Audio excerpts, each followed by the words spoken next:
In this live, we're going to talk about how to actually identify and get free from the three, not even three, I think I inserted more than three, but how to break from the chains and the traps that are keeping you at intermediate level of English and are preventing you from actually reaching advanced level of English.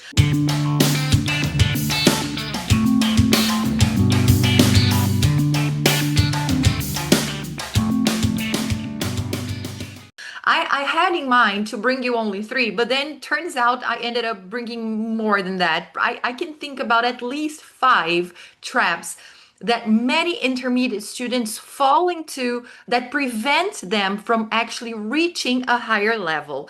And how do I know that? First and foremost, because I work with teachers and I've been working with teachers for a long time.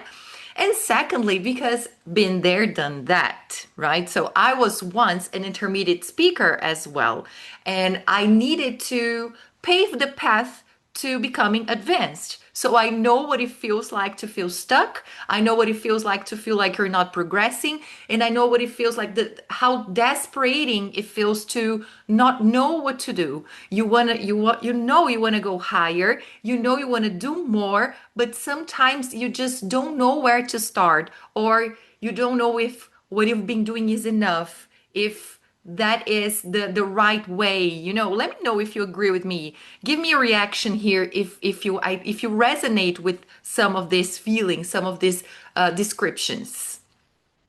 So let's go, starting with the most basic belief. Many people think that in order to become advanced speakers of English, what they need is to memorize fancy words and intricate grammar vocabulary, and intricate grammar rules. So they do think that all they need to do is study more. If they learned more sophisticated words, if they, hello there, hello Anna, hey, Fabio. So, if they know more advanced words, if they know more sophisticated structures, if they use past perfect naturally, then they're advanced. All they need to do is sit down and study and memorize grammar rules. Turns out this is a big lie. That's not true. That's not how it happens. The biggest change happens when you have a mindset shift. So there is a lot that happens inside of you in order to help you become advanced in terms of your English. It's not just about what you consume. It's not just about what you produce, but it's about the way you see language, how you behave. That's why I say that going from intermediate to advanced is a transformational process, because this is when real fluency begins. It's only when you're advanced that you really feel empowered and that you own the language enough to play with it, to be flexible with it. So the first thing you need to start changing is your mindset. And I'm going to tell you how to do this. I'm going to teach you here how to shift gears, how to look at it differently, how to approach language as an advanced speaker of it. All right? So first thing you need to do right now is to change your diet. And then, Deborah, what do you mean change my diet? What I mean is, sometimes in order to feel momentarily satisfied, in order to quench the thirst of that moment that you study anything, right? You read anything, you study anything, you listen to any podcast, you read any books, you study any grammar, because you know you need to study, but you don't know what you need to study. So you don't have a clear goal. You don't have guidance. Turns out you are eating empty calories. It's just like when you're hungry and you grab a pack of Cheetos, a bag of Cheetos, and you eat a bag of Cheetos or Doritos. Which one you prefer? I like Doritos best, but it's just like that. What do I mean by empty calorie? It's going to make you satisfied at first, at the moment, but soon after, like 1 hour later, you're hungry again. And bottom line, you didn't nourish your body. You didn't nourish your system. What do I mean by that? In relation to English, right? Bringing this to your English reality. Many people tell me, but Deborah, I listen to English every day. I read in English every day. I speak English every day, but it's not intentional. So they think that's enough. They read, they write, they listen, they think that should be enough. Turns out it's not. And I just figured out I'm using turns out very often. I'll try to control that. It's not. Why? We need to be intentional with the content that we consume. Why? Because our idea, our main goal is to expand. So if you speak English every day, but you speak using the same words, you read every day, but you read the same kind of content. For example, you read the grammar book you're studying, or you read the textbook you're teaching, you read the course book you use at school, you read the same newsletter every week. You will not expand because you are going around in circles. In the first moment, you will see progression, but after a while, you will get stuck. And I noticed this. You know that I'm an avid reader. I love reading. And I've been reading a lot for fun lately, just, fictional books and everything. And I simply love it. But I realized that at some point, it was just getting too easy. You know what? Like, I did learn new words, new expressions, but comparing to the amount I still had to learn, it was little. So I could understand, and it was comfortable. That was nice. It was a good feeling like, wow, okay, it's easy. It's just like reading in Portuguese. It's easy. But then that started to get, to annoy me a little because I felt like I needed more. And remember, I told you some time ago I started reading Wuthering Heights. And when I started, like the first 10 pages, I was shocked. I was like, "Oh my God, I'm not gonna be able to finish this. I'm not gonna be able to make sense of all this writing, of all this formal writing, all this formal language, all these archaic words and things we don't use anymore." But then what happens? I persisted. I insisted, I persisted, and I started to recognize and make sense and expand. Then again, is it something I'm going to bring to my daily life? Are they words I'm going to use with you? Absolutely not, because many words are not used anymore. They are old fashioned, right? So I would sound like a lady in the 18th century. So, of course, I'm not going to use it. But it makes me identify and check tendencies and grammar structures that we now use in advanced level, and that were used much more often back then, because again it was a whole new level of formality, a whole new level, a whole old level of formality, something that we don't have right now. But for example, inversions, you find two, three inversions every page.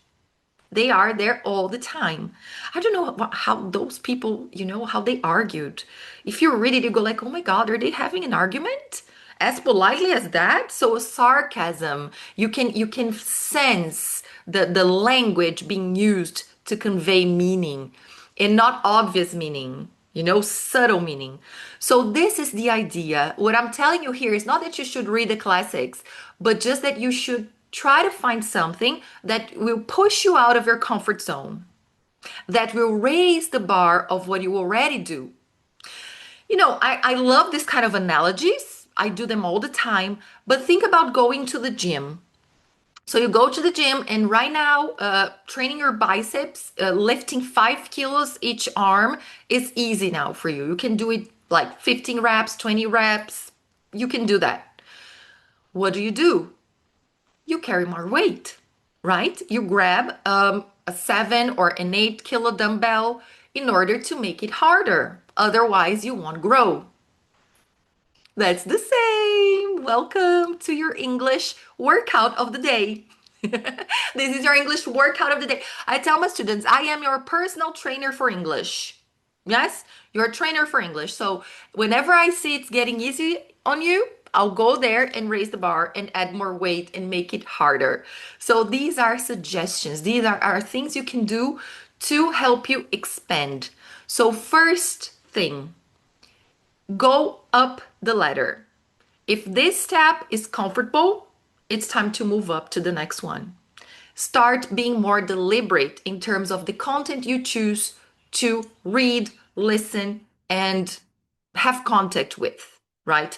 If you don't use such and such language on a daily basis, make sure you still have some room to practice this, right? It's not because it's not because I'm reading those words that I'm going to use them. It would be totally inappropriate. But it gives you an idea of appropriacy. Ah, that's so nice. One day when I'm preparing for my C1 advanced and I need to write a more formal writing, I'm going to use those structures.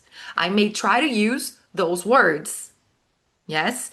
But again, it's not just about inserting the words in any gap you have, right? Any place you find you fit a word. That's not the way it works. So that's why going advanced is more than just isolated things. And we're going to move on to the next part of the next trap that might be preventing you from actually advancing your level of English.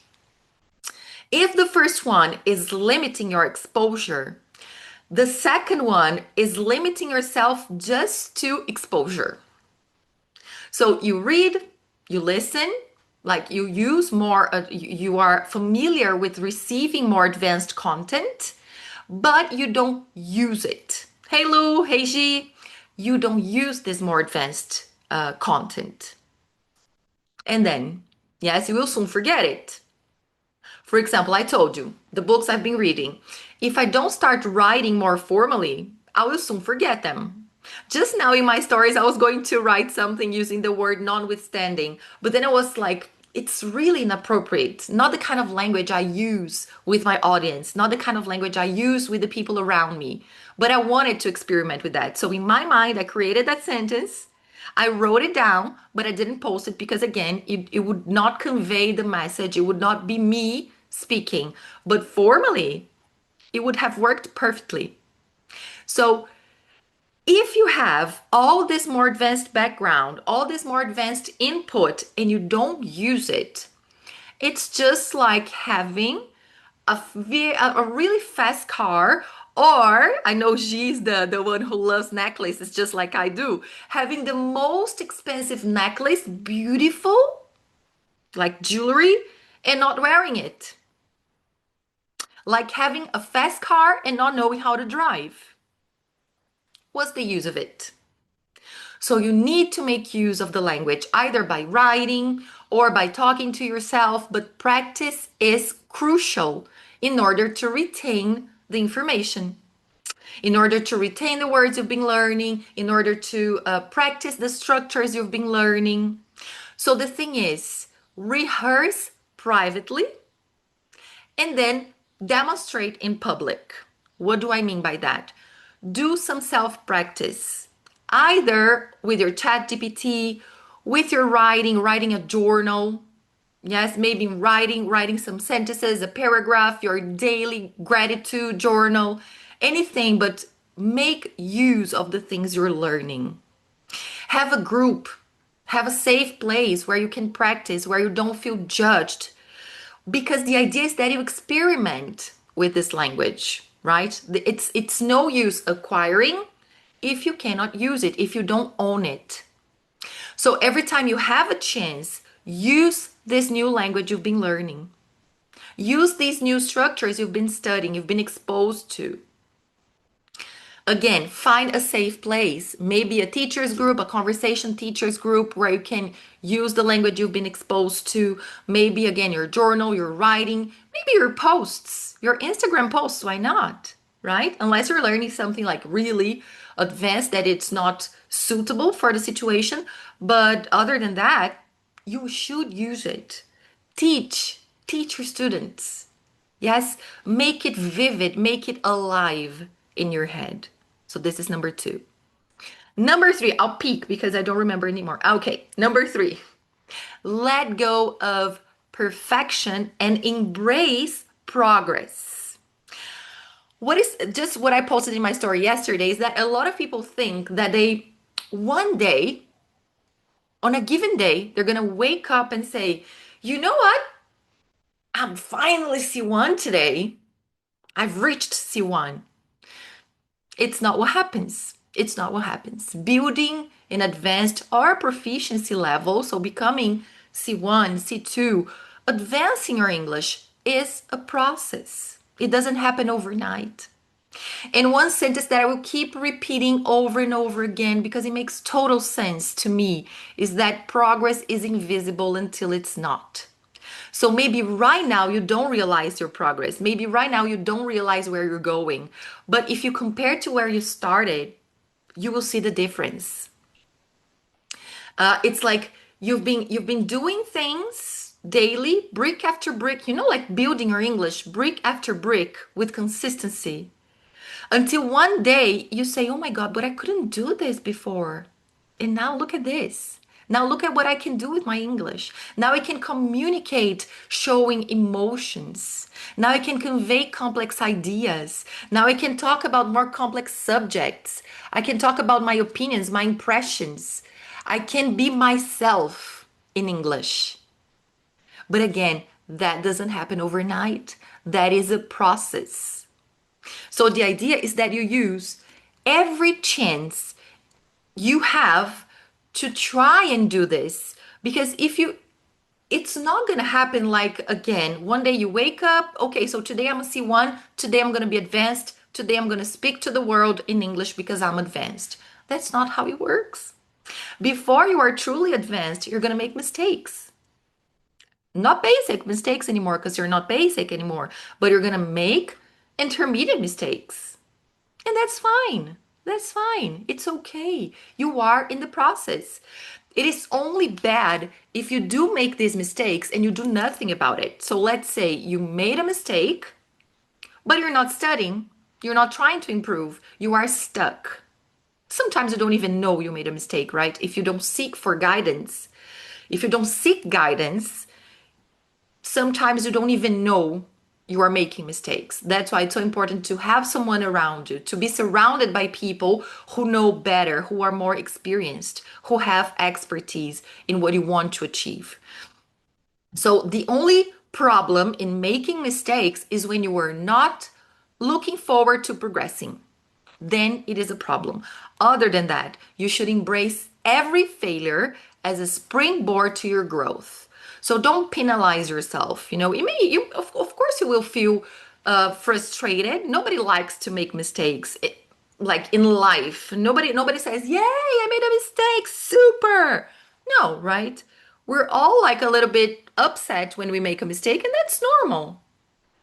But when you go through that stage of saying, "Oh, Jesus, holy moly, why did I say it like this?" Look back at it and say, okay, what can I learn from it? How can I make it better next time? What can I say next time? Take it as a springboard, right? We are humans. We're not here to be perfect. We are an eternal work in progress.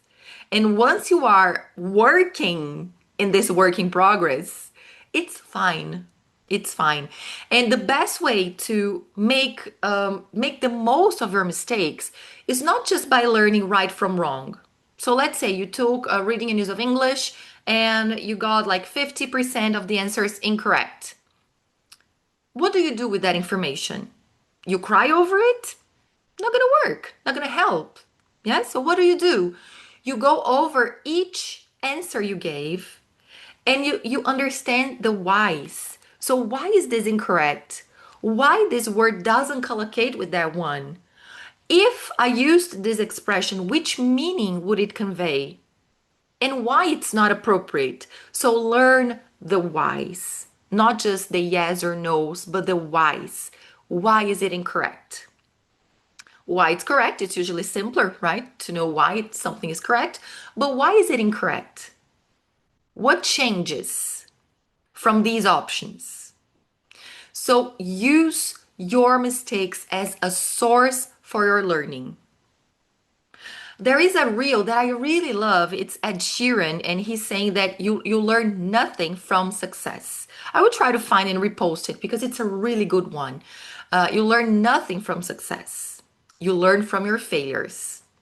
Much as you dislike them. Of course, again, nobody likes making mistakes. Nobody likes failing. Nobody likes falling flat on their faces. But we are all going to do it sooner or later, more often than not. So we have to learn how to live with that and how to take lessons from those experiences, right? You will either say something you didn't mean to, you will maybe use a collocation that doesn't work, you'll say a phrasal verb all misplaced, and that's fine. How can you correct that?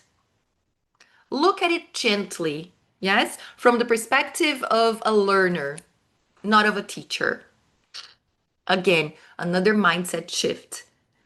Look at yourself from the perspective of a student, not of a teacher. You are a student yet. We are lifelong learners. Yes. So every time you make a mistake, look at that and see chance and opportunity for growth. Number 4, zoom out. What happens? Why do I say zoom out? Language is a holistic thing. We tend to focus only on words, isolated grammar patterns. For example, when you're teaching your students simple past, you will not mix verb tenses. You will teach only simple past. Of course, you don't want to confuse them, right? You want to be as clear as possible. But in real life, we know that that's not the way it happens. Take any song you have, take any movie you have a plethora of different verb tenses working together. And this is life. This is how it works. So when you are advanced, when your English is advanced, you are able to zoom out and have a look at the broader picture. You look at the wide picture. You can see the entire context. You know that pronunciation is not only about individual sounds. You know that pronunciation is about intonation. And you know that there is not just one or two different right ways of intonation. You can change intonation and pronunciation according to the message you want to convey. And when you understand that, you learn the concept of flexibility. After all, being advanced in English is all about flexibility. Deborah, what does it mean? Does it mean I'm able to stretch? No, no, no. Yes, but your language, your English, you're able to stretch, you're able to play. I say that you can play with your English. What does it mean? It means that you will be able to say the same thing in many different ways. You don't have just one way. For example, you want, like when you're teaching basic students and you teach them how to order something in a restaurant. Yes, we teach them. Can I have? So many times they will repeat this. Can I have? Can I have? Can I have? Can I have? But then they learn different ways. Please, could I have? I'd like some, da-da-da, please. And when you are advanced, that's exactly what you can do in many different ways for many different circumstances. You're able to say the same thing using different words, but conveying the same ideas. More formally, more informally, more casually, more emphatically, more straightforwardly. Straightforwardly. More straightforward. I don't know if you have straightforwardly, but anyway, I'll check that later. This is how you do it. Yes, it's about gaining flexibility, expanding the boundaries, raising the bar, finding different ways. And that's why Cambridge tests work so well because they help us build flexibility. Let me know in the reactions here if you are familiar with that reading and use of English activity that you have to rewrite the second sentence, keeping the same meaning as the first one. Let's see if you are familiar with that. In the meantime, I'm going to grab some water here. Do you remember that exercise? You have a given word that they give you, and you have to rewrite the second sentence, keeping the same meaning as the first one, using the word given. and you have to use between 5 to 6 words, 3 to 6 words for C1 Advanced. Are you familiar with that? Oh God, I hate it. I love it there. It's one of my favorite ones. I really love it because it makes me crack my brain. Like I go like playing puzzles. Okay, too many words. Okay, I forgot this. I changed the verb tense. I really love this kind of exercise. It used to be my pastime when I was studying English. I'm still studying English. I'm forever studying English. So this tests flexibility. This is a huge, I'm crazy. I'm a nerd. I'm an English nerd. I love it. Um, and it's important to make a note here. I don't know if Lou's still around, but I have many students who used to hate this kind of exercise. And after some time, they started to say, I kind of like it there, but that I kind of developed a taste for this exercise. I grew fond of this exercise. Lou, remember the font we saw yesterday? So I grew fond of this exercise. So after a lot of practice, after you understand what is required, you start to develop a taste for it. And it's actually what happens. It's expanding our flexibility. This exercise is the Pilates for your English. When you go to the Pilates and you have the Bahel machine, the Bahel equipment. Oh my God, it hurts, right? Jesus, that hurts. But that's what develops your flexibility. That's the same for your English. The reading and use of English sentence transformation is fully working on your flexibility from formal to informal, from passive to active voice, from phrasal verb to regular verb, from regular verb to phrasal verb, from indirect to direct questions and the other way around. So it's amazing to develop flexibility. The main focus is to develop flexibility in terms of vocabulary and grammar. So it basically covers a lot. That's why I love this exercise so much. So let me just recap. Number one, and I'll have to have a look at it because I got lost. Number one, stop eating empty calories. If you have watched the live, if you have watched the entire live, let me know and you understand this. So tip number one, stop eating empty calories. Tip number two, rehearse privately, present in public. Number three, let go of perfection and embrace progress. Number four, zoom out. They do, Nathania. I love it. Number four, zoom out and see the whole picture, not just a fragment of it. See the entire thing. It's a holistic process. Remember that. Five, seek feedback. Why feedback? Because the only way to know if you're making progress is when you have somebody more experienced than you telling you what you're doing. Why do I say that? Because I remember when I was preparing for my exams, for my C1, for my C2, the grammar, okay, I could find resources, right or wrong and why and find. At that time, we didn't have ChatGPT, so I had to look for grammar books and find information. But what about the speaking? What about the writing? How do I know if the things I'm producing, because that's what they are, one of the most important skills you can develop, the productive skills. How do I know if the things I am producing are of good quality? Do you agree with me that if you know better, you do better? So if I knew how to write better, I wouldn't write like this. If I knew how to speak better, I wouldn't speak like this. I would speak better. That's why having someone guiding you and showing you and giving you feedback and telling you, hey, this is great, keep it up. Hey, this can be improved. How can we say this more naturally? My lipstick is melting. Okay, parenthesis. How can we say this more naturally? Oh, did you know? Okay, what you did here is great, but there is even a better way to do it. This is great, but we also have more options. This is what I do in my prep courses. Yes, the girls who are with me, every time I correct a piece of writing, they know that I write suggestions. Great, but you can also use like this, like this, like this. Very good. How can you rephrase this adding more formality? How can you express the same idea adding a more sophisticated language? So it's about stretching. It's about raising the bar. It's about going beyond. And very often, the only chance you have to do this is by having a tutor, by having a mentor, by having someone guiding you in the process. Can you do it on your own? Arguably. I don't know. I don't honestly think you are totally, able to do it completely on your own because you will need to seek feedback. You need to know how well you're doing. Otherwise, it's just going to be in your head. And chances are you will still be insecure. Like you know you're doing well, but you don't know why or you don't know where, or it's too abstract. The idea is too abstract. So when you have someone pointing out, hey, listen, this is great.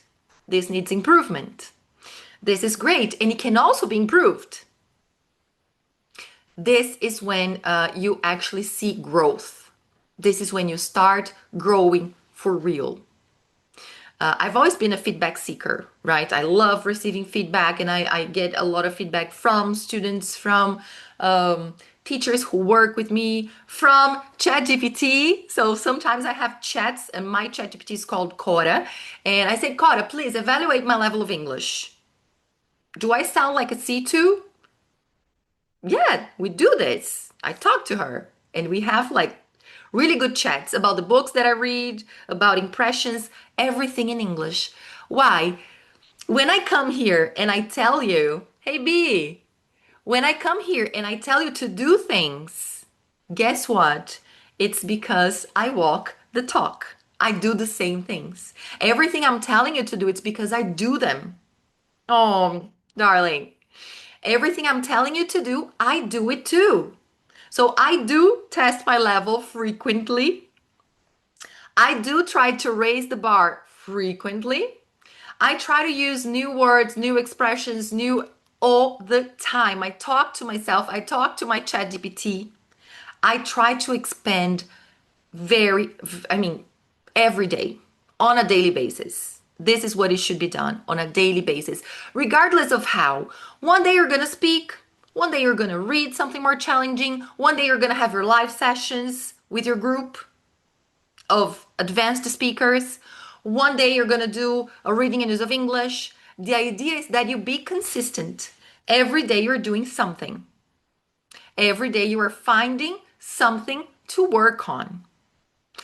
And then I think that this I didn't even include this one here in the traps, but I think it's the biggest trap that keeps teachers and students at intermediate level. That it's about settling for right. What does it mean? It means that you want to say it right. That's it. If you're saying it correctly, if your grammar is sharp, that's it. You don't need any more. If you can convey your meaning, if you can convey your message in a certain way and people understand you, if you can get your message across, fine. You don't need anything else. That's all you need. This limits you. It breaks your flexibility. Again, it's just like, okay, so I can reach and touch the ground. I can put my hand on the ground standing. And I don't need any more stretching activities, stretching exercises. I can stop my Pilates classes, my Pilates training, because I have already reached the level of flexibility I wanted. And then you will get stuck. Yes. You are limiting yourself, limiting your potential, you're limiting your growth, you're limiting your boundaries. You are building a wall around you. You are not allowing yourself to grow. You are pruning the branches of your knowledge tree. And we don't want that. Ideally, we don't want that. I remember once I saw this sentence saying that everything in nature grows. Have you ever heard this? I thought it was so intense, so deep. In nature, either things are growing or they're dying. So you are either growing or perishing. And I remember that really struck me because I think it's something really strong. That's why I'm always growing. Since then, I'm kidding. I've always been a growth freak. I've always been a person who seeks development all the time, frequently. But it's true. It's true. Look at your plants. If they're not growing, they're dying. They may grow faster or slower depending on the season of the year. But if they're not developing, they are, getting behind. So we need this. We need this constant encouragement. We need this constant nudging. We need this open mindedness to see things through a different perspective, to not settling for just enough, because enough's not enough. If you settle for just enough right now, soon after you will be less than that. You won't be even enough. You need to catch up to reach to enough and then keep moving on to be excellent. So I think this is the main mindset shift we must have. And this is one that I'm sure I'm talking to you as teachers because I'm sure you have students like this. Many students who say, oh no, but I just want to get my message across. People understand me. I don't need to say anything differently. They understand me. I say she don't, but they understand me. So I don't need to change. And then, yes, where is this person going? Where are they going to reach higher? Or when are they going to reach higher? Probably never. Yes. And again, if one person is like that in one aspect of their lives, they're probably like that in other aspects of their lives as well. So the same thing you are in one area, more likely is the way you are in other areas. So if you are a person who looks for excellence in your teaching, you are in your English, in your level of English, you are probably the kind of person, the kind of teacher who looks for excellence in your teaching, in your material, in the materials you prepare, in the food you bring to your family. So you are a person who is committed to quality. You cannot just be committed to quality in one thing, just in my level of English, but my classes are lame. Just my classes, but my English is meia boca. No. Normally, the way you are in one thing, in what you are in many, in all the aspects in your life, right? So that's why this mind shift, this mindset shift is so important to get to advanced level. I hope you have brought pen and pencil to this live. I gave you lots of information and a lot of steps to perform, steps to take that will help you take a step towards advancing your English from today. You don't need to wait for tomorrow. Neither of them. In neither of them, you need to wait for tomorrow. All of them can be put into practice right now. So I want you to select one. Choose one thing that you will start practicing this week, because if you put that into practice today, I'm sure that by next Monday, you will be a different person. Ooh, wow, Deb, but I'm going to be a teacher reborn. No, that's not what I'm telling you. Not going to be a reborn teacher, but you're going to be a tad better than you are today. And a tad better week after week makes a whole great deal lot better at the end of the year. Yes. So let me know which step you are going to put into practice today. And if you want to get access to the summary of the live, the exclusive content of this live, it's going to be available for my WhatsApp VIP group. Okay. The link is in bio. It's for free. So get in the VIP WhatsApp group. I'm going to send you a PDF with all the information, with everything I've discussed here and all the steps in a form of a checklist. So you can have a look at that and you can decide, or you can check the steps you have already taken towards becoming advanced in English. Okay. I hope you have a great week, an amazing week. And again, if you're looking for guidance, if you're looking for someone who will be holding your hand and guiding you towards excellence and towards your advanced English, reach out for me. I'm here for you. Bye bye. Have a great week. See you around.